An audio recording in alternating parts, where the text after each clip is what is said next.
Cooker ചൂടാക്കി അതിലേക്ക് 2 table spoon oil ഒഴിച്ചു കൊടുക്കണം.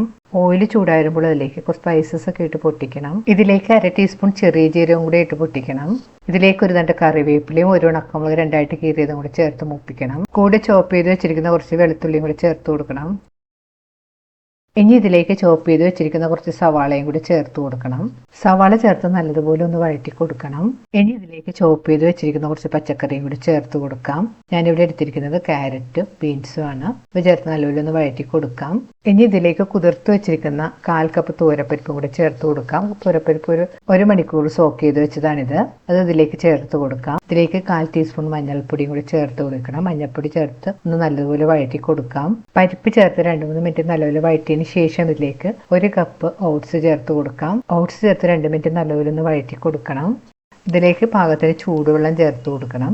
ഞാൻ ഇതിലേക്ക് 4 കപ്പ് വെള്ളം ചേർത്ത് കൊടുത്തിട്ടുണ്ട്. വെള്ളം ചേർത്ത് നല്ലപോലെ ഒന്ന് മിക്സ് ചെയ്ത് കൊടുക്കാം.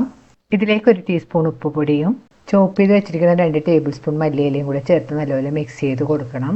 ഇനി കുക്കർ മൂടി ഒരു മീഡിയം ഫ്ലെയിമിൽ വെച്ച് 2 അല്ലെങ്കിൽ 3 വിസിൽ വരുന്നവരെ ഇതൊന്ന് കുക്ക് ചെയ്തെടുക്കണം.